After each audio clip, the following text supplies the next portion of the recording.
few episodes ago, I talked about ocean conservation careers and how important it was to understand that there are certain decisions in your life that will be difficult at that time, but will change the course of your career. And I wanted to get a couple people on to show examples of that. And I did that last time with McKnsea Horton, who talked about, being a science communicator and working in a job where, she's a fisheries biologist, and then she ends up doing a master's afterwards and making those decisions that went into, dedicating herself to doing a full-time job and a master's at the same time on two different subjects. But that makes her life more difficult. It makes her life a lot busier, but she does it because she loves it. And she made that hard decision and it ends up working out for her. Today on the podcast, I have another guest who's very similar in these types of decisions that she made to be able to say, hey, what the decision I made, I'm actually looking forward to because it's led me down this really cool path. That is McKnsea Margaret.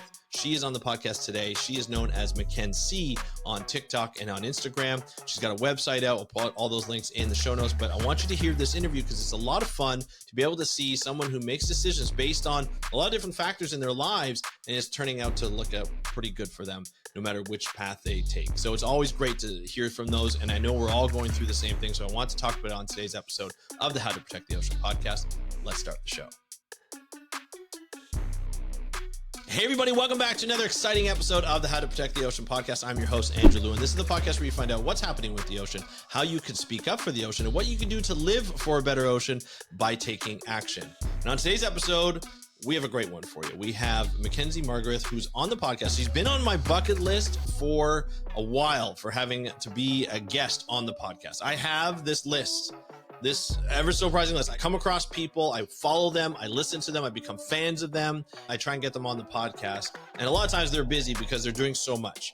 The people that we all follow, the people that we see on social media, the people that we see writing a bunch of papers or doing some really incredible things on TV, or even just, anywhere we see where our platforms are, not necessarily social media, but outside of those, they tend to be pretty busy. And so they tend not to have a ton of time available. And so I'm always so grateful when people like McKnsea and Kenzie last time were able to make some time to come on the podcast and introduce them to you, right? Introduce themselves to you and me as well. And I'm able to pull their story out so that people can get their story and then they can become bigger fans of them when they follow them on social media, if they're not already following.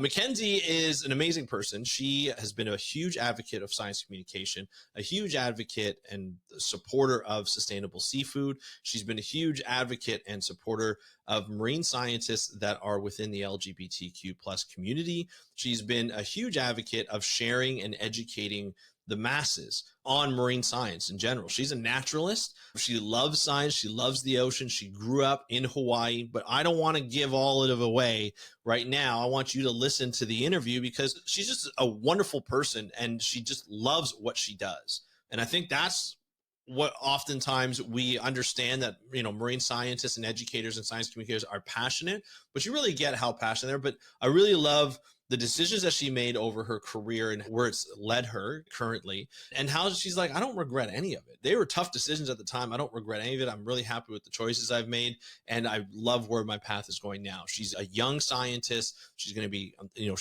is going to be an amazing scientist. She's going to be more people that follow. She's got about over 350,000 followers on TikTok, over almost 10,000 followers on Instagram. And she just continues to brighten my day every time I see a video because she puts so much work into it. And in this interview, she talks about how much work she puts into those science communication pieces, how much she puts into the decision making, what she has a plan for the future. And I can't wait for you to hear it. So here's the interview with McKnsea Margaret. I can't wait for you to listen. Enjoy, and I will talk to you after. Hey, McKnsea, welcome to the How to Protect the Ocean podcast. Are you ready to talk about all things ocean science and science communication? Of course, absolutely.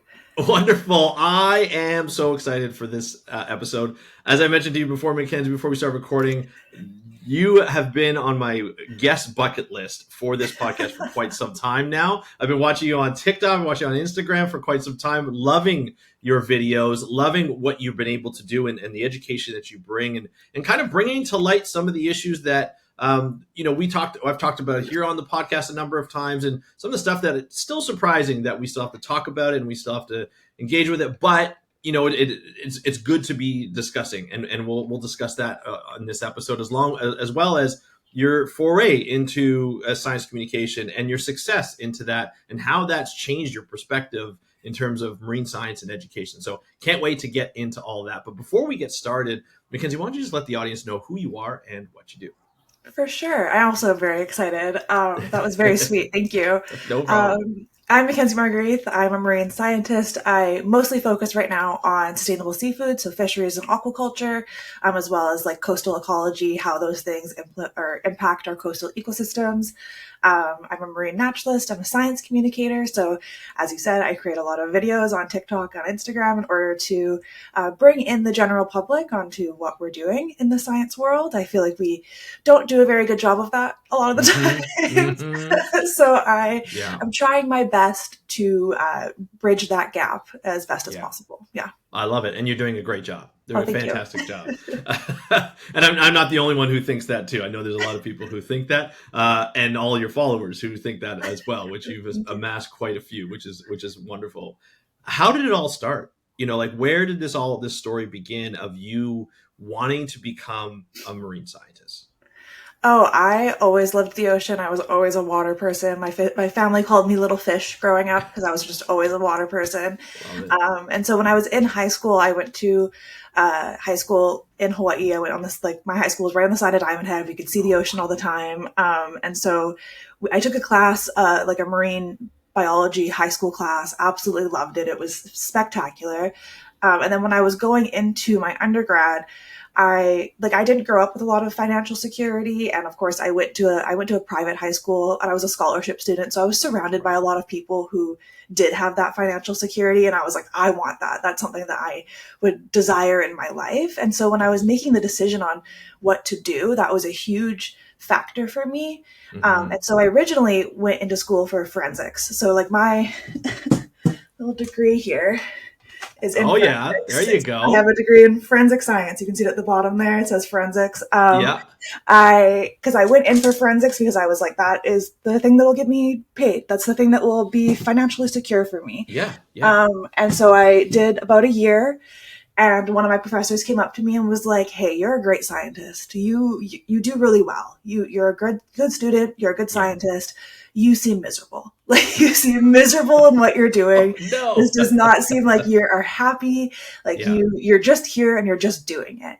And she was like, is that something that you genuinely want? Like, is that what you want? Like, you are picking a career that you're going to do every single day for the rest of your life. Like, yes, it'll bring you financial security, but are you going to be okay with being a bit miserable, a bit not having fun, not enjoying? And I was like, I don't know. Like, I would like that financial security. So I don't know. That's a really tough call. It's a really hard thing for like a 19-year-old to decide. Well, you're deciding like the rest of your life. Yeah. And you've been through, some financial difficulties in the past, and you're like, well, look, I just want to be able to pay my bills, enjoy my life. But good on this professor for kind of calling it out. You're doing well. The professor could have just said, yeah, I'm just going to keep her going through and let's see how they do. And you're like, okay. But then calling you up and be like, hey, look, like, what do you think? She was very sweet. And I think about her all the time because she also made me her TA. Like, she was an incredible professor. Shout out to you, Dr. Cogbill. But she was just kind of like, I don't know. Like, because my plan was always to like do forensics and then like have the ocean be my like side thing, the thing that I like volunteer on the weekends. And that like is like, because there's always been that also advice that people have given you that like, don't make your passion like your career. Like a lot of people that like love to cook, like don't become a chef because then it kind of ruins your love of cooking because you're doing it all the time. And so that was kind of my mentality, was like, I don't want to do this all the time because I don't want to lose my love. My love will be on the side. I'll make my money. I'll be able to do the things. That was kind of my plan. And she was like, I understand all of that. And she was like, well, how about for the summer? We have, I went to a small private university in Hawaii. It's called Chaminade. And the dean of my department was really close friends with this incredible woman named Dr. Ruth Gates. Dr. Ruth Gates, very, very big name in the coral industry. And they were really close friends. And Dr. Gates was out of UH, so out of the University of Hawaii. And they had never had somebody from my university go to her lab. That had never happened because she only really accepted UH students. But because her and my dean were friends, were really close friends, she was like, I will give you one student to send to my lab as a tester student. And if that goes well, you can send more students. No pressure. So no pressure. So I became that student. Right, Was right. asked to be that student. Was like, hey, do you want to go be that student? Be the example. And I was like, sure. You know what? It was on Coconut Island, which, if anybody, I'm sure this is like way too dated of a reference for some people, but Gilligan's Island. Right. That was where that was filmed. Is Coconut Island. Yeah. And that's where the institute is. That's where the Hawaii Institute for Marine Biology is.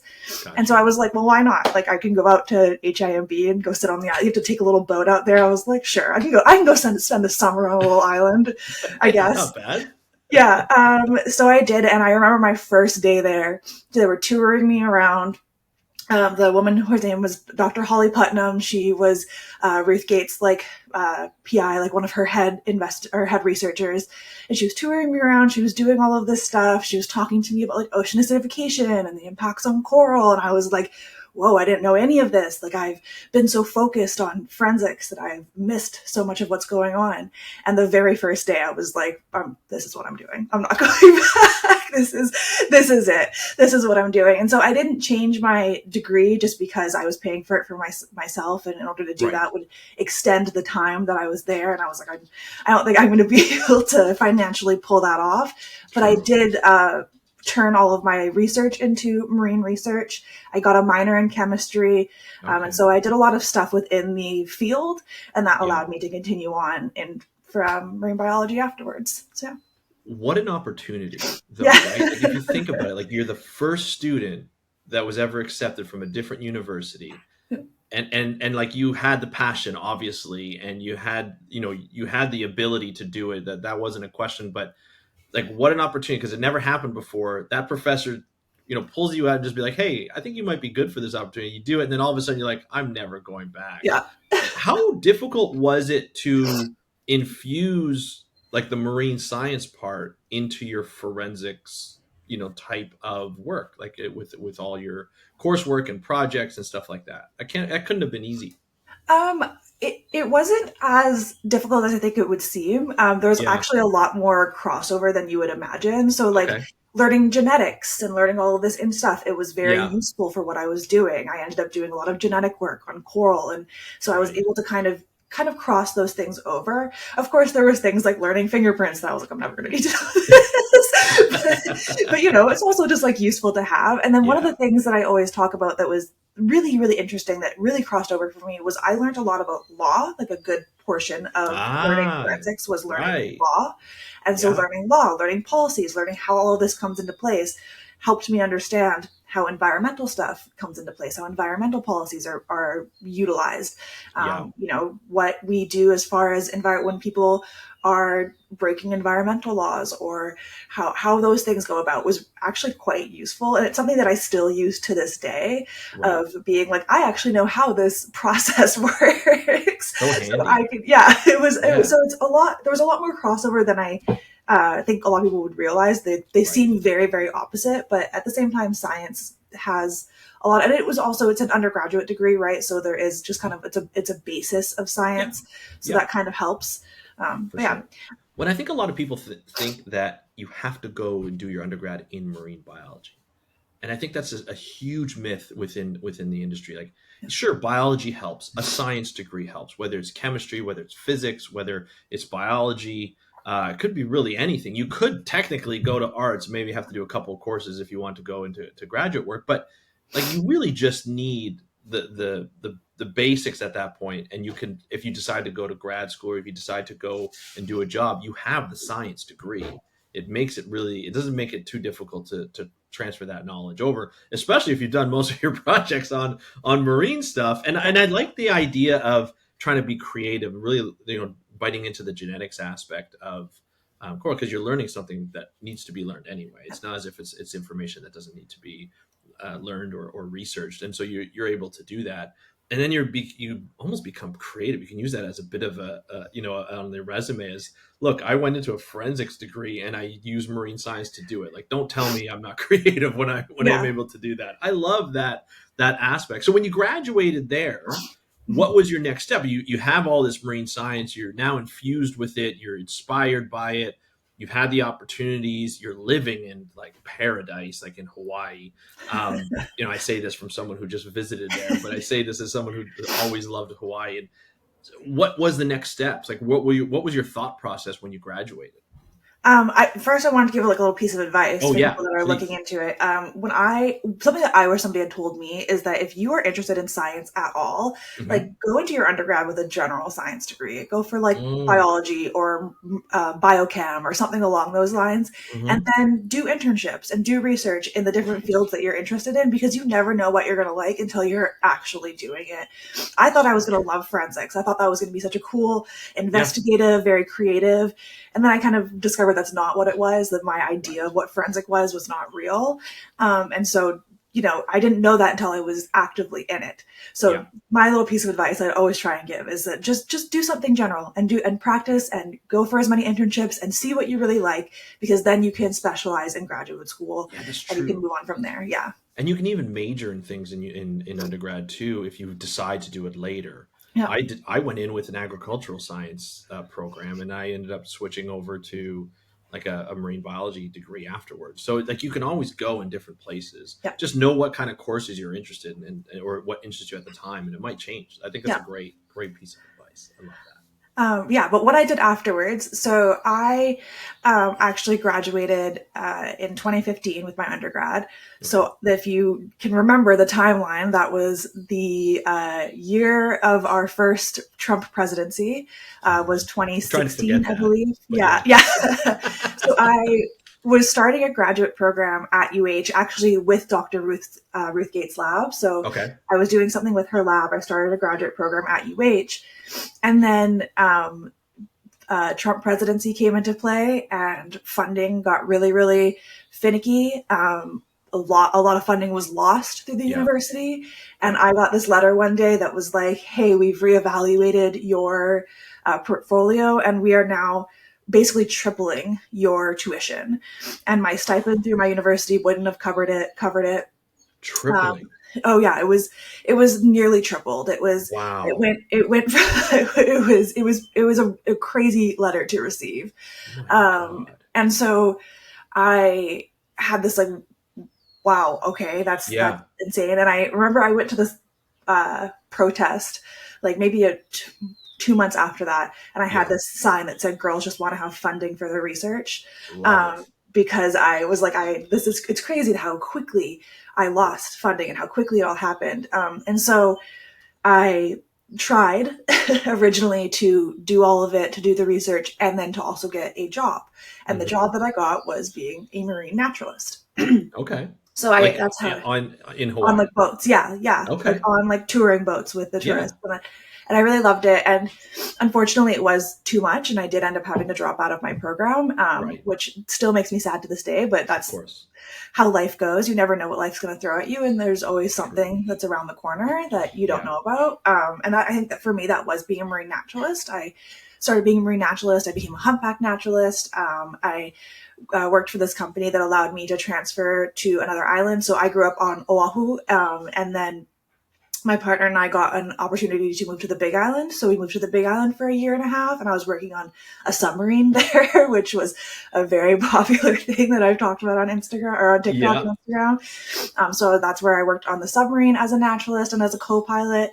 And then we ended up, leaving Hawaii altogether because my goal was always to go back to school. I always wanted to return.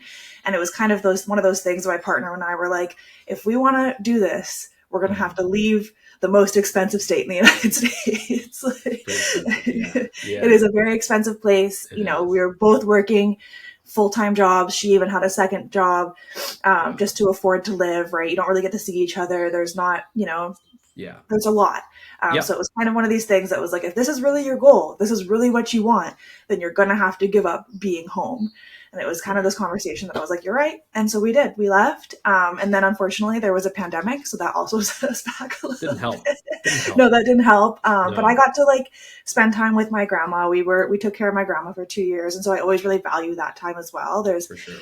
There's times for you to be an active scientist, and there's times for you to be an active community member and an active member of like your family and those sorts of things. And that was my time, was to be an active member of my family and to give my grandma her last 2 years at the home that she wanted to be in. So that's what I did. I was in the pandemic, and I had already started TikTok, but I really had started TikTok because people had told me that was like where the lesbians were. They were like, that's where the lesbians are going. And I was like, if you tell me the lesbians are there, I'm going. Yeah.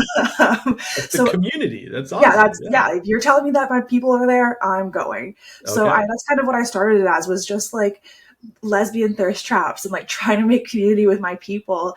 Right. And it was during the pandemic. And I remember this very specific video that I was like, well, since we're all stuck inside, let me teach you something. Let me teach you about some coral. And I made this little video about coral and what coral bleaching is and what white coral could be, that it's not necessarily dead. It was like, and people were so interested in it. They were like, I didn't know any of this information. And I was like, oh, wait a second. All that work that I have done in person as a naturalist, which, you know, was very interesting because I grew up with the ocean. I grew up waking up and seeing the ocean. And you don't understand that when you're younger. You don't understand how special that is. You just think that's normal. Somebody's at the door. I think so. Love dogs in this podcast. No problem. Delivery, probably. Yeah. But yeah, I didn't understand how special that was. And then working as a naturalist kind of showed me that. It showed me how people don't grow up with the ocean. Sometimes people were coming on that boat, having seen the ocean. This was their first time out on the ocean, seeing things, learning about fish, learning about whales. Sure. And it was those moments that I was like, oh, wow, I can connect people with the ocean. I can help people develop this relationship that will then foster into them caring, which will then foster them into them taking actions. And it was that video where I talked about coral, and people were so interested. I was like, oh, wait a second, I can do this online. I can take all those things that I was doing in person and bring that online. And so I just started creating these videos about the knowledge that I had and about marine science and about being in marine science. And it just became this really wonderful career in science communication. Well, it's just amazing. There's a few things that you said there, we'll get into the science communication in a sec, because this is where I really want to riff with you on this, because it's so important.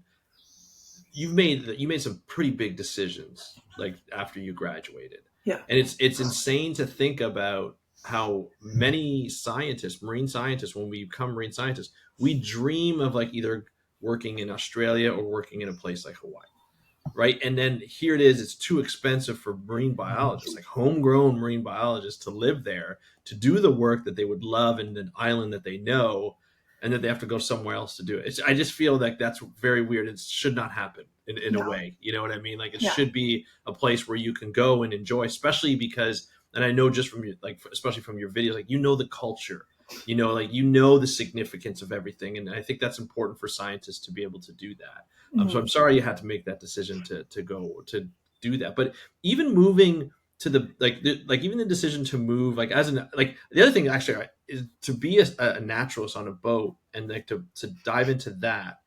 Do you regret the decision of getting that job and working in that job? Because it seems like it's really paying off right now in terms of just being able to do what you want to do, you know, on TikTok and on Instagram and on science communication. Like, do you regret that? No, I think there's, like, I've always learned, and like the lessons I've learned is that there's always something that you don't know about. Right. Like right now I'm waiting to hear about a graduate program, right? And you're on the edge of your seat, constantly checking your email. Like, oh, am I going to get the email today? Is it coming in today? And I know it's coming in any day now. Right. Like, it's happening soon. And, you know, I try and remind myself that no matter what happens with it, if that door doesn't open, there's another door that I don't see right now. There's a window, there's a door, there's something else that I am not noticing. And that's kind of how I feel about the marine naturalist thing, is that I took it as originally of like, I know enough that I can teach people, and it's something that will give me some money. cool. Yeah. And I didn't realize where it would take me. And so at the time, yeah, for sure. At the time I was like, it was a hard decision. I was so tired. I was so overworked. And so of course at the time it was like, man, was this the right choice? I feel a little bit overwhelmed and overworked. But now in retrospect, of course, I'm like, wow, that gave me so many tools that I didn't realize I needed for a career that I really loved. I had always wanted to do science communication. I didn't even know what that really was though, right? Like I'd always just wanted to teach. I'd always just wanted to help people connect to the ocean. I'd always wanted to be a part of that, but I didn't know it was called science communication. I didn't know that there was an actual career or job in it. Like there was like none of that was information that I understood until it was kind of happening. And I was like, oh, okay, this is all the blocks are coming and they're building to something. I just wasn't able to see what the structure was until I took a step back.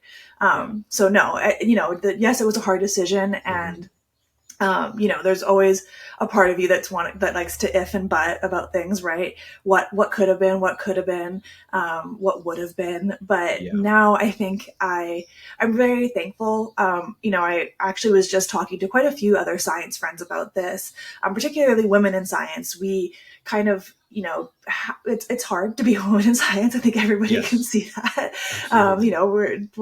We tend to be overlooked quite a bit. And one of the things that I was talking to quite a few of my friends about is that, we get these opportunities for research, and sometimes you just want to take them because you're like, well, I got an opportunity, I want to take it. That's cool. I'm a woman in science that got an opportunity given to you. I want to take it. But then you have to think about, is this actually research that I want to be doing? Is this actually what I want to be specialized? Is this going to help me in the long run? And so those things are kind of what I, try and reflect on. And the research that I was involved in was really interesting and really cool, but it's not, I don't think, what I would have wanted to be doing in the long term. So would that have benefited me in the long term is kind of one of those things that I try and remind myself. Right. And, I think a lot of times we kind of pigeonhole ourselves into this is the opportunity that I got. And so now I'm just doing exactly this. Yeah. But now I, have had such a passion now for sustainable seafood and for fisheries and aquaculture and all of these things that I wouldn't have been able to be involved in had I gone down that path, or it would have been a hard pivot from that path. So I think, like I said, I think there's always something on the horizon that you just can't see, and that you gotta trust in the universe a little bit sometimes, which doesn't feel good, but you gotta try and do it. For sure. I just recently did an episode on conservation careers, and I mentioned that sometimes those decisions are really hard at the time because you have no idea where it's going to take you, but then there's no really right or wrong decision. As long as you're not hurting anybody, there's no real right or wrong decision. Whatever the decision is, that's your path. It was meant to be, and then you just go ahead and do it, and you make the best of it. Oftentimes, it ended up benefiting you in the end. You do science communication. I assume we'll talk about it in a second. You've got some opportunities, available to you that you probably wouldn't have had if you didn't start the science communication, right? And I've had the same opportunity. I've had similar opportunities or similar, different opportunities with podcasting that have come to me where I would have predicted this if it hadn't happened. And I think it kind of opens up our mind a little bit, forces us a little bit to do it, but opens up our mind. So I really like that. The other thing you mentioned earlier, which I think is really important too, is obviously your partner plays a big role in your life. Life partner, she's there to do, you guys are living it together, there's compromise to happen. She moved with you to the Big Island, and she moved with you again after that. Obviously that's an amazing thing to do, right? To go, hey, if you want to do this and we got to move away, let's go ahead and do this. How important is that to you to have that support there to do that? And was it a difficult decision for her to say, yeah, let's go to these places? It can't be an easy thing, right? I will say, first off, it was not a difficult decision for her. She is so much of the let's explore the world. I want to get out there. I want to do things. Nice. So I don't feel bad about that whatsoever, because I think I'm the one who struggled with it more. I'm the one, I want to be home, and she's like the things that you want and the goals that you have in mind to do are not aligning right now. You need to figure it out. And I'm like, oh yeah, you're right. You might have a good point there.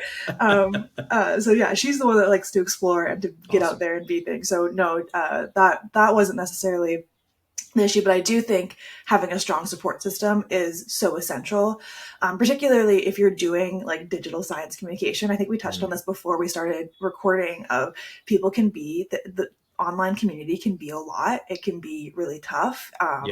You know, the words that you say can get misconstrued so easily. People can take things out of context, take a singular sentence from a whole video out of context, and it can snowball into something else. And so having a really strong support system is necessary. This is one of the things that I get asked all the time at conferences. People are like, how do you do everything? How do you go to school and do research and do science communication and like keep your head above water?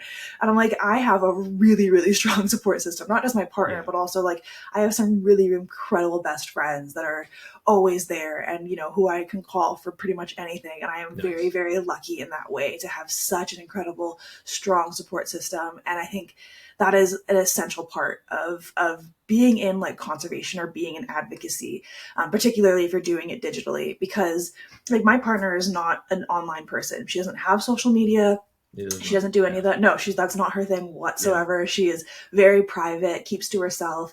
And that is so lovely for me, because there's times where I'm like, God, I hate this. I hate everybody. Like, I'm just so miserable. I'm so mad. And she's like, put your phone down. Like, sometimes you need to be called out that way. Yeah. Right? Yeah. Like, put your phone down. Let's go for a walk. Like, let's go feel some sunshine on your skin. I'm like, oh yeah. Yeah. You're probably right. Just a little reminder, eh? A little check. Yeah. And so I think that's very important.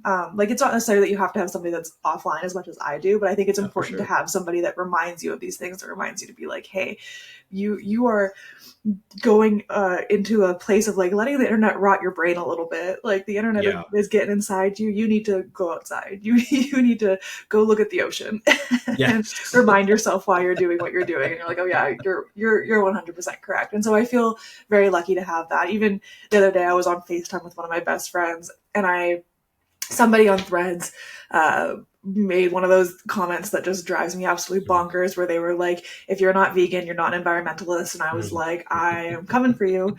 And so I like, you know, we need to have a discussion. Yeah.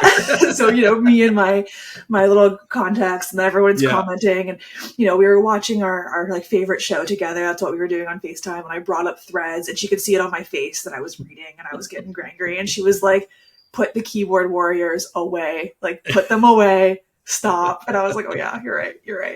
Okay. Well, because it's difficult sometimes, and I'm right there with you. Like, sometimes I read comments, even if it's on other people's posts, and I'm just like, I have the need to say something. But it gets me charged up. You know, and I coach my girls' hockey team, and we have a rule in it where it's like the 24-hour rule, where it's like after a game, no parent can come up and like yell at you or anything like that. They have to give 24 hours to like calm themselves down, then they can talk to you after that. Great rule, should be in all sports, and usually it is. I feel like it almost should be for social media too. It's like if I see a comment, I'm just like, oh, this is gonna get me angry. I'm gonna get emotional about this. And then my wife's like, just leave it, put it down. Like, no. wait 24 hours, and then if that comment's still gonna be there, and then you can get after it that way, right? Yeah. Like, it's difficult though sometimes. Oh, it's so hard to not react, right? Yeah. But when you do, like, you've had some posts of your own where, you know, I'm sure you get comments on it, especially when you're talking about LGBTQ plus, and it's, you know, it's a hard thing to, like, you want to talk about it because you want to get your opinions out, and then people are commenting some pretty hateful comments, or you know, some pretty just not nice comments, and you respond to it. But you always respond to it in such a way, you look like, you know, you're calm. You almost like, it feels, and maybe you're not. It's what it seems to me when I watch it. But you're like almost approaching it like a scientist. You're like, let's just look at let's be reasonable here. Here's the situation. Here's what people are going through, and this is why you're talking about it. Can you just kind of talk us through when you do a post like that and respond? Like, is it one of those things where you wait 24 hours and then you kind of respond, or like, how do you look so calm? I don't know if you are or not, but how do you look so calm and respond that way? I would say I'm calm like 80% of the time. If you actually look at some of the videos, there's some of them that I get a little heated, I get a little frustrated. Okay. Um, Understandably so, yeah, too. there's a Yeah. few, and funny enough, it's the ones that I get frustrated that people like don't listen, and I'm like, oh yeah, maybe I should be a little bit more calm, because I, like you said, I do get caught up in it sometimes where I'm just like, Right. I can't deal with you right now, and then Right. I lose my cool a little bit, Absolutely. but that is the ones where I have resources and I have I am a bit more calm and I do come at it from a very scientific perspective that people understand a little bit better. So I try and remember that. It doesn't always work. Yeah. I'm not perfect. I have my moments. But I really try to remind myself that like when you come at things with data points and with genuine perspectives and with the actual experiences that queer people have experienced, people are a better time listening. But also there's people that don't want to listen. There's people Yeah. that don't care. No matter how much data you have, no matter how much you articulate your point, they don't want to listen. Mhm. And I've definitely experienced that in I think it was last month or the month before that. I was talking about a couple of girls who are in Hawaii who are very anti-LGBTQ, but Mhm. are also marine conservationists. And I'm like, this is a genuine problem that we experience in the marine conservation field is we have a lot of anti-LGBTQ people, which their sentiments, their mentalities can leak into policies and legislations. And that's a huge issue. And I've seen it within, when we're at conservation conferences, I've seen those things be kind of brought up, those prejudice be Mhm. kind of infiltrate into actual policy building. And so it's a problem that we need to be addressing. And of course, those two, the two that I was mainly talking to didn't want to hear it, didn't want to care, didn't Yeah. have any opinion. But it was the other people, right? All the others, all the others that were listening were like, oh, I didn't realize how big of an issue this was. I didn't Mhm. realize that so many of the people that I support and that I like find, my information from have a negative perspective of like my community, the people that that's who I am. So I think I understand how important of a topic it is to be discussing. So I try Yeah. and remind myself of that. So I'm like, remain calm, Yeah. articulate your point. This is Yeah. a really important conversation. And again, Yeah. I'm not perfect. It doesn't always go, it doesn't always work. Like if you really look at those times, there is one video where I have lost it. I lost my cool. But you know what? Where it happens. And that's just what you have to do. And Yeah. not necessarily like that's not necessarily that's something that everyone has to do. But I think with the platform that I have and with developing that platform, like I said, I developed that platform. That platform got built off the lesbians. It was Mhm. on the back. That's how I got there. That's how the first 100K came about. Was the like my backbone of my community, of my marine conservation area, Yeah. are lesbians. So therefore, my Yeah. I need to stand up for my community. Like the queer community are the people that are there, like lifting me up. Therefore, I have Mhm. to turn around and do the same, and I feel the Yeah. responsibility to do that. So that's why it's very important to me. Like I said, I can't always come at it with a calm demeanor, but I try And my best. understandably too. I mean, it's very frustrating um, to watch. Sometimes even like cis male, white guy, middle age. I try to do my best to keep my mind open and make sure that I do my best to keep everybody around me inclusive and that everybody's I could be approachable, right? And but like it's true. Like when you watch some of those things, it's amazing. But like I learned from these videos as well, right? I learned about some of the policies where you're just like I never would have thought about that, and it's just out of ignorance. It's not out of malicious behavior. It's just like, oh, never thought of that. Well, that makes sense. And then you start putting it together. If I'm ever in a position where I have influence on that, and same with other people. I mean, like you have over 350,000 followers on TikTok, which is absolutely phenomenal. But not everybody is anti-LGBTQ, as you mentioned. A lot of them, a lot of your followers are from the lesbian community. So it's like, hey, like they got my back and they understand. But I think it's also important to realize, and I do this sometimes too with in different aspects. When people talk about climate change and conservation, they say some things that aren't true. It's like, I'm not there to refute just what you're saying. I'm there to educate the other people who look at the comments or who look at my posts or whatever that might be. That's important for science communication. I don't think we realize that. And that could cause conflict for Yeah. us in the future by the very people that you're responding to, but you're really not responding to them, and you're really responding more to like, hey, by the way, for those of you who really want to know, this is what climate change is, or this is what some of the policies that are put in place that we need to change. And I think that's the important part from a scientific point of view that I get out of it, and I hope I assume you do as well. I think that's an important part, right? Yeah, absolutely. Yeah. It's always about the people that you don't realize are watching. Right. Now, when you do your videos, you talk a lot about a lot of different things, right? Mm-hmm. We talk about the LGBTQ community, especially within marine science. You talk about your naturalist stuff. I'm looking at a video right now. I see starfish. I see, like, I'm just watching the clips right now. But it like that's your naturalist coming out, that experience coming out. And you do education on, like, I'm looking at dive tips and like when you went back home, and like, there's been a lot of submarine reports come out over the last few years. You have that experience with submarines. Do you, like, when you wake up every day, do you have an idea of what you're going to post, or like do you plan that out ahead of time to just being like, yeah, like this is what I'm going to talk about today, and how is that influenced by what you see around you?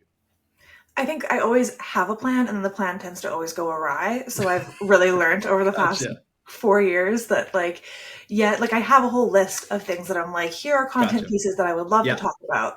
I have lists in my phone, I have lists in my planner, I have lists everywhere of like, here's a content idea, which I think is really useful on those days that you're like, I don't know what to talk about. Like, there's nothing that's come about. Like, I don't have anything. Wait, let me go reference this whole list of things, of ideas that I have that I can make something based off of. Right. But a lot of the times, it'll be like, I want to record this today, and then I'll open or I'll open TikTok, and I have 40 tags, and I'm like, what is going on? And it's something that people are like, can you talk about this? Can you reference this? What is this person referring to? And I'm like, hold on, okay, I gotta put that, what I was going to talk about, on the back burner for a second, put it back on my list, address this. So I tend to see that, like, sometimes I have plans, sometimes I'm like, this will be this day, and sometimes that works out, but oftentimes I find that it's what my audience wants to hear, what they're asking for. Okay, let me address that first. So it really depends. And I've learned that plan to make content, don't necessarily always be planning on what that content's going to be. I have scripts for things that I haven't recorded yet, because I will make the script, I'll get on TikTok, and there's something else that needs to be addressed. Okay, we're going to focus on that instead. Yeah. So there's always have those as a backup if you need it too, right? That's always nice. Exactly. Yeah. There's always days that there's nothing going on in the ocean world. Like, I mean, that's not true. There's always something going on in the ocean world, but nothing on TikTok, right? Nothing that the TikTok audience have grabbed onto quite yet. Right. So those days, I have things. I have lots of stuff that I can talk about. I have lots of things that I can bring up. I have lots of content that I can produce. But there's also days that you just got to listen to what people want to hear and listen to the questions that people are asking. And that's an important aspect, especially to social media. It is supposed to be social, right? It's supposed to be engaging. And if you engage with some of your followers, or even if they haven't followed you, but they've watched your videos before, because that can happen on TikTok, they're tagging you in this, like, hey, McKnsea, I'd love to hear about this. I want to hear about this. Like, what are your thoughts? And I think that's really important to address, like, almost right off the bat, as soon as you see it, just be like, oh yeah, like, this is something that I want to be able to talk about, to answer it and clear things up. Obviously, people want some clarification or a response or something like that. I think that's a great idea. Now, when you're looking at these videos, how long does it take you to make a video? I'm just curious, because they're short form, but they're really not short form in the making. Yeah. It depends on what the topic is. Like, if it's a little bit more fun, like the teaching people how to, like, a couple of dive tips I had for people, like that, I think it took me like 45 minutes, because I was also getting like footage, right? I was like, okay, I gotta grab a couple videos of me so I can show exactly what I'm talking about. So, like, thinking about those things, right? Like, gotta dig through my videos, find the video that I'm referring to, pull that out, get it on, do all of that. Of course, I watch back as I'm making my TikTok, because for me, like, I have pride in using my phones until they absolutely die. So I still have, I think this is like an iPhone 11, which means that sometimes there's glitches, right? Yes. Like, sometimes it doesn't always grab the audio or whatever. So I try and watch as I go, not every single clip, but a couple clips. Okay, watch, did all the audio work? Was there any glitches? And sometimes that happens, right? Sometimes there's a glitch. Okay, got to re-record that piece. Okay, try. And so I try and give myself time. So I think that one took me about 45 minutes. But then it depends, like, if it's a topic about something that's like a research piece or a question that people are asking, I try and put a lot of effort into researching the question and making sure that like what I'm talking about is Yeah. the most recent and updated version. And sometimes it's not. Sometimes, Yeah. that's the thing about science that I'm trying to break with being a science communicator is how difficult it can be and how exclusionary. Is that the right word? You know what I'm trying to say. Yeah. Yeah. It can be very, hard to find. Like that, it's behind a paywall. It's, here in Canada, we have different regulations on what news you can access because they were trying to, they were trying to mitigate the spread of misinformation. But that in order to do so, they just kind of put a blanket over everything. Over everything. Yeah. It makes it a little difficult. Makes it a little difficult. So, sometimes it's even difficult for scientists to find the most updated information, right? There's always something coming out. There's a new paper every single day. So I try and do my best to find the most recent information, to look and see what I'm looking at. So that can take time. That alone can take a few hours to make sure that I am reading the most, updated things and combing through papers. That is so difficult sometimes. The way scientists write is so convoluted. I'm like, we need to make abstracts something that like a regular person could read. Yes. And that would be beneficial. Yes. Like I get that like there's 2 or 3 sentences about the actual what you did that's not gonna make sense to people that like don't actually know what you're involved. That sure, I'll give you that. Yeah. But like for the most part, your abstract should be able to be digestible for a general audience. You almost need a blog for abstracts. Really, right? Like truly. a blog form for abstracts. Yeah, truly. And like I think some grace for your actual methods and methodologies because that's just how things are. But man, sometimes I'm like, do we have to use the thesaurus for every single word? Is that necessary? And it's just sometimes it drives me absolutely bonkers because I'm like, if I'm struggling with this, I have like nearly 10 years of science experience. If I'm struggling, can you imagine a regular person trying to research this and trying to figure out the answer? They're not going to get there. They're also going to have to pay like $700 because it's every paper is behind a paywall. Like lucky enough, I work for a university right now, so I get access to a certain amount of papers. Even then, there's still some that are behind paywalls for me. And let's be honest, like these subscriptions for the universities pay are like in the tens of thousands of dollars per publisher. It's ridiculous. It's ridiculous. And it's insane. And I think that's what takes me the most time is really combing through all of that science. So, and then obviously like writing my script, kind of going over it because that's I think one of the hardest parts about science communication is trying to double check your own biases of what words and what things make like I know that like my general audience is not going to know. Cause sometimes I'll use terminologies that I am just so used to that I'm like, oh, everyone's going to know that. And then then all of a sudden people are like, what the fuck are you saying? And you're like, oh yeah, sorry. I realize now that like that's not a common term. That's not something, that's not a vocab word that everyone got to have in high school. That is something that I've just like been ingrained with so hard that I think everybody knows now, but that's not true. Yeah. I always get caught up in the acronyms because there are times where I've used the acronym so much I don't know what it stands for anymore. It's just the acronym because I know what the acronym is. For sure. Every time I say NOAA and people are like, what does NOAA stand for? I'm like, it's the place with the oceans and the atmosphere. I know they're in there somewhere. Yeah, they're somewhere in there.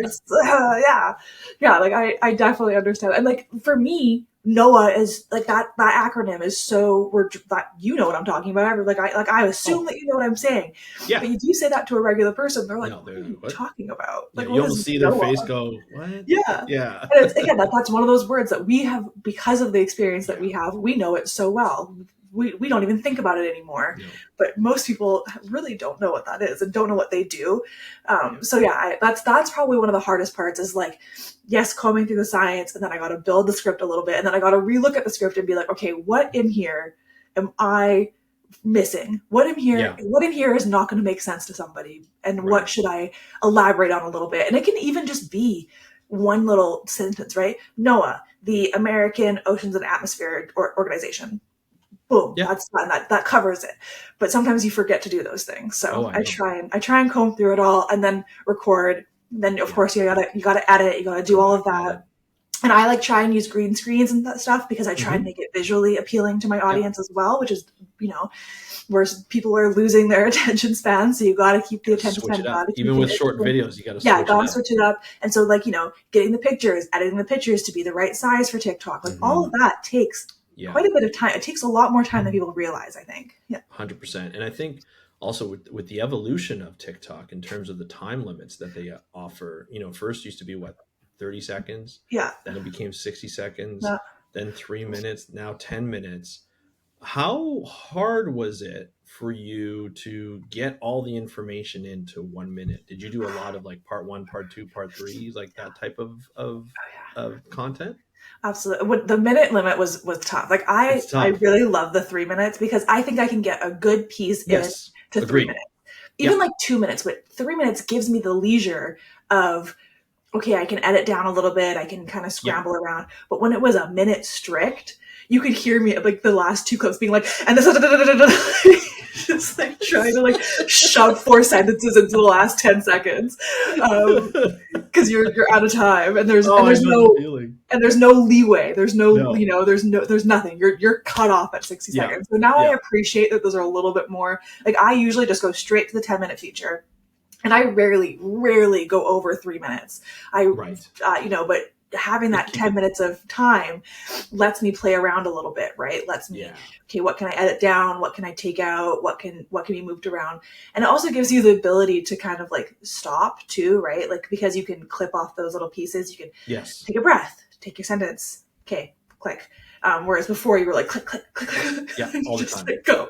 I appreciate that we've kind of moved a little bit as far as editing on TikTok to have a little bit more space and time. I try and not go over because I notice now, a lot of my content is very educational, very science-based, that if it's too long, I'm going to lose people. They can only, they're on TikTok because they want to have fun. They want to scroll a little bit. Sure. They want to, they're oh yeah, I'll sit for a minute and learn. That's nice. I'll learn something new today. Yeah. But a quick piece of learning something new is kind of, what people are going for. So I try and find that sweet spot of how do I make sure I'm getting you the right information, the correct information that you can understand and utilize, but also in an entertaining way that's not going to go over your time limit of your brain. So it's a real tricky balance that we're constantly trying to kind of figure out and work with.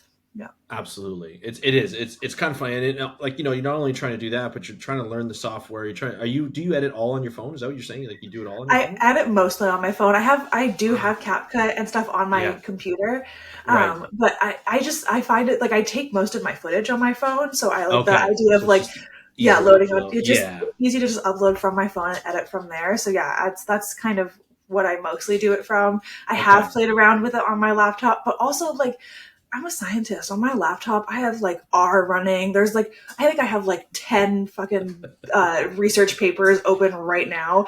The second I open my laptop, all of a sudden I'm oh yeah, I gotta write that paper. Oh yeah, I gotta do all of this. There's a lot of reminders. Yeah. Yeah. So I'm when I'm on my phone, this is my science communication world.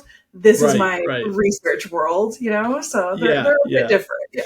That's hilarious. It's so true too. I have so many tabs open. A lot of times when I record, all of a sudden my computer's we're just chugging here. You need to close a lot of these tabs. I'm I only have 400 open. I don't understand why it's why it's taking so long. But I completely get it. I learned editing on my laptop. So going to the phone, I'm just this is not easy. Doing text and everything like that. I'm no, I have to scroll. And of course every font that I like is the lowest on the scroll. Oh, for sure. And you're just come on, and then you have to find it all the time. Anyway, but I respect the editing on the phone because I have such a hard time doing it. It's not easy. That takes a while to get used to, I imagine. But you do such a great job because you do it's not just you're just talking into the camera all the time. There's some where it's a day in the life of, and all those types of vloggy type of content that take a while to go through because then you have to do the voiceover as you're putting them all through and that. So the editing is a vibe for sure because it's not as if it's easy to do. It always takes time because you have to pay attention to every single detail. And I think Absolutely. that's great. But look, But sorry, go ahead. no, I was just saying I like those pieces because I like to remind people that I'm a human. I think that like a lot of the Yes. times people get on see scientists online and they're like, that's what they are. They're a scientist and they just know all. They are an omnipotent scientist. And I'm like, I am a human. I am First and just foremost, first and foremost, I am just a human. I'm just a girl that likes the ocean and studies the ocean. Like, I'm gonna make mistakes. I'm gonna say things that are incorrect sometimes. Science is constantly changing. I am just a human that is trying my best. And so I like making those pieces, even though they can be kind of tedious because, like you said, you got to go through, you got to make that voiceover, you got to do all of those things. Yeah. But I think it reminds people that there's a human aspect to it. And that was one of the biggest things when I got a management team for my science communication. I was like I am not becoming like the commercial person. I am not becoming this like one entity. Like that's never who I'm going to be. Like I need the internet to remember that I am just a human that likes to create content and likes to share about science communication and wants to connect people to the ocean and wants to help people get involved in marine conservation. But I am just a person. Like, give me some grace. I agree with you there. You know, that's one thing that somebody told me when I first started. I was asking, I was changing up my intro one of the times I was doing my podcast, and I was asking for feedback. And I had a good friend of mine. She always helps me out in terms of like what I should go with, and like kind of just confirms some of the things that I want to do. And she was always like, give us a little bit of tidbit of like your personality, like what's going on in your life, like what do you like? Which is, it's so funny because I interview people to get that personality out, like what they're like. I want people to know how cool our scientists are. And like, they're like everybody else, they're human beings, you know, and they love certain things. They don't like certain things. And this is who they are. And that's the fun part of it. But I never really thought of it for myself until I get reminded, like, hey, you know, it's throw a little bit of like what's going on in your life, how the kids, you know, all that kind of stuff. And so every once in a while I'll throw something down because it humanizes you. Yeah. People are listening to you, whether they're watching you on TikTok or listening through the podcast. You're in their ears, right? You're in their eyes on a regular basis. And so they tend to have that like almost like a loyalty to you, but like you're like, you're an influence. I guess that's where influencer came from, but you're an influence in how they think about marine science and having that personality. I really like. I loved the videos of you going back to Hawaii. Thank you. That was really, I felt that was really special. And just because you're like, you can tell you love it just from the podcast, but before I knew you loved it just from that video because you're like, it was a while since you had been back and you wanted to, you know, spend time with your friends. And like, you're talking about, couldn't see everybody. It was a little chaotic, but it's always fun. I like that part because it does show that personality. Yes, you know a ton about marine science and you're willing to share everything, but yeah, you got to get to know the McKnsea, right? That's the best part of it all. And I think that's important because then it allows people to be like, oh, well, yeah, don't go attacking her. She's just doing what she's doing. You know, she's just doing what she loves. So let her do that. And I think that's really important. I got to ask, just as we kind of wrapping up here, and you and I could probably talk for like 3 hours just on science communication alone. You know, coming up, you've had, you know, there's been probably opportunities presented. You talked about like a management team now that you have. Where do you want to take your science communication? Like, how do you want to, like, I know, like, I've been on your website. It talks a lot about science communication. Where do you want to go with all of this? Well, right now I am like waiting to hear about a graduate program that I've applied yes, that's for. Right. And so crossing fingers, by the way. Thank you. I'm very nervous. It would be a very big transition in my life. And so that is something that I would like to take my audience along with me and what that looks like. So that's kind of what I did a graduate diploma. So it was just a 1 year in fisheries and aquaculture, and it's allowing me to apply for this program. And it would be a big move, big transition. And so big decisions. And so I am, kind of waiting. And I like to share about that. And I think that's kind of where I see myself going, is sharing more of my research and what I'm doing actively in the field. I still I've made, in the pandemic when I was a little bit, I was, taking care of my grandma, I wasn't as active in actual research. I, got to make really fun videos, what octopus you are based on your zodiac sign and all these Yes. sort of things. And I really loved doing that. And I, would like to continue doing that. But I also think that seeing a queer woman actually actively doing research and what that involves and all is also really important. And that's kind of where I want to start leaning into. So yes, I still want to make fun science communication videos, but I also want to bring people in to the research a little bit more. Last year I was doing research at a lab that wasn't as open to science communication. And so I didn't get to share as much as what I was doing.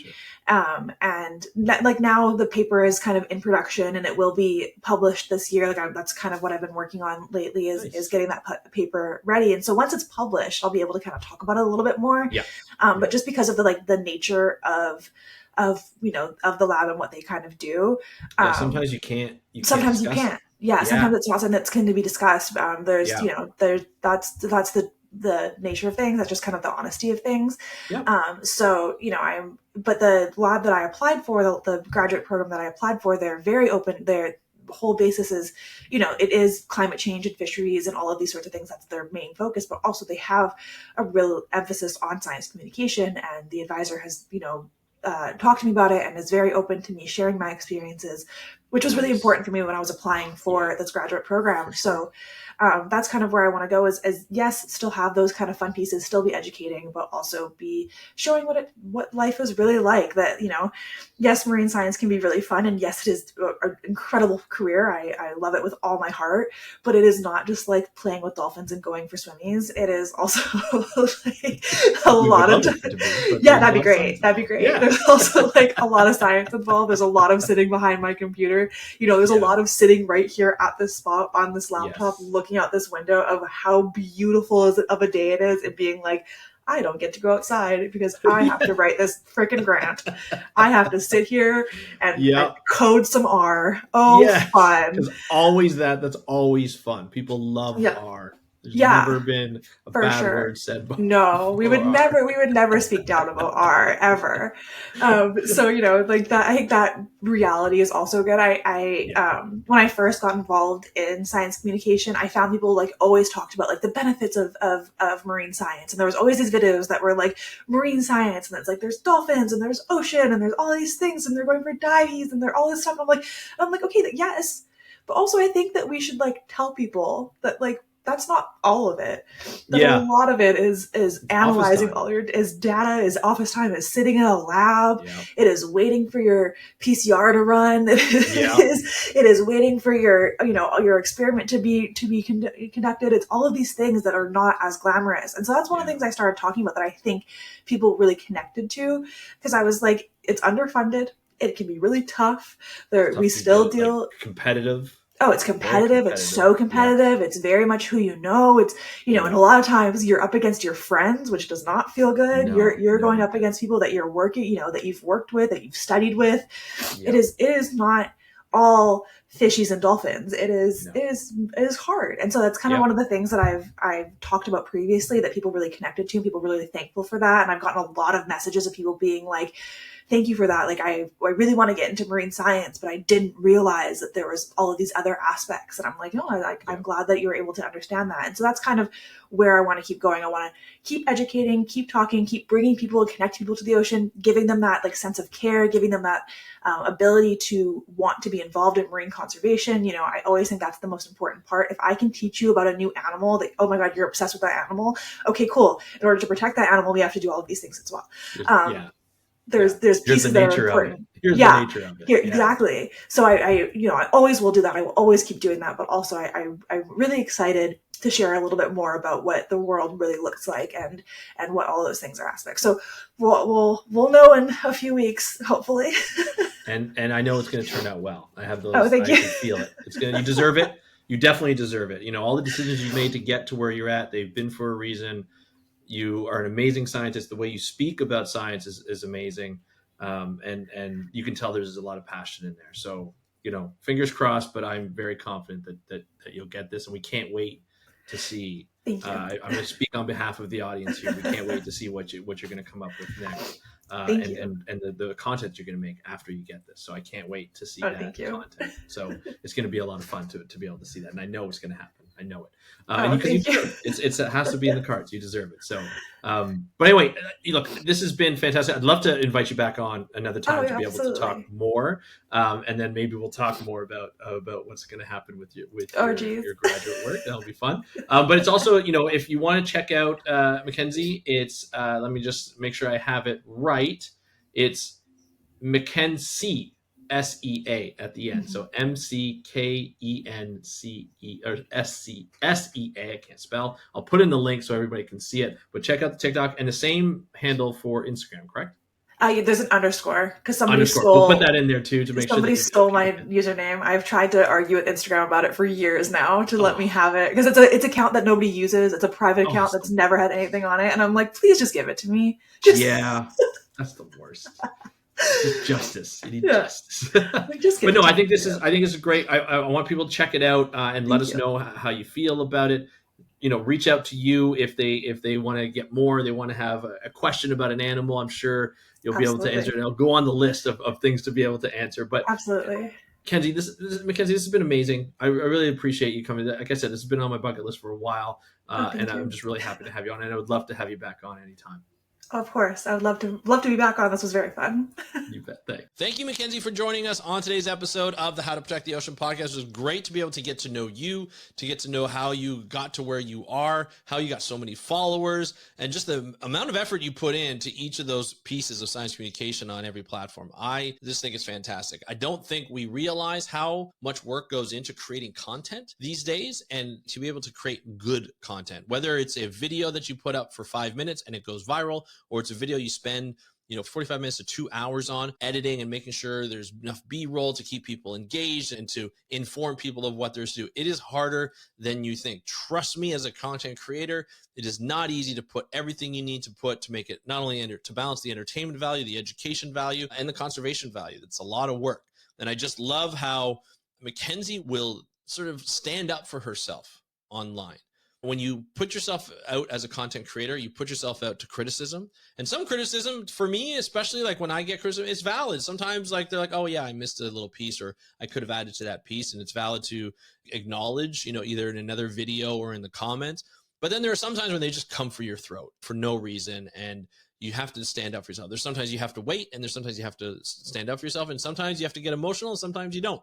And it's just really hard to balance that, and making sure that you have people in your life to kind of spitball certain ideas of how to respond, making sure that you're calm and collective, and making sure you take that 24-hour rule, in my case anyway, or take a couple of hours just to wait and be able to respond, because you don't want to get too emotional around it in terms of not making your case because you're not thinking the way you want to think, right? That's really what it goes down to. But the way McKensea is able to balance that is phenomenal. The way she sometimes will, as she mentions, be a little more emotional or sometimes not emotional, and just respond in a scientific way and in a conservation way or an educational way.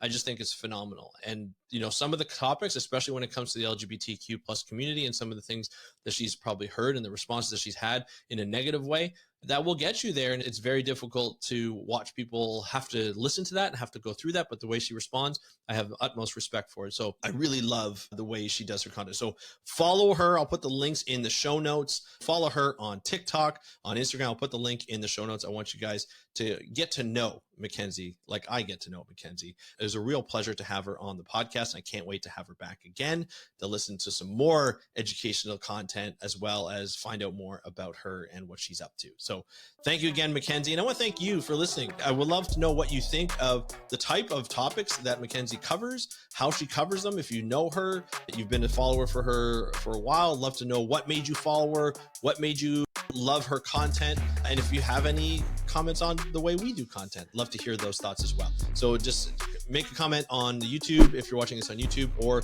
you can hit me up on Instagram at How to Protect the Ocean. That's at How to Protect the Ocean. Or go to speakupforblue.com, where we have everything. You can get in contact with us. We have a contact page, or you can just put the comment just right on the episode page. But I want to thank you again for joining me on today's episode of the How to Protect the Ocean podcast. I'm your host, Andrew Lewin, from the True North Strong and Free. Have a great day. We'll talk to you soon, and happy conservation.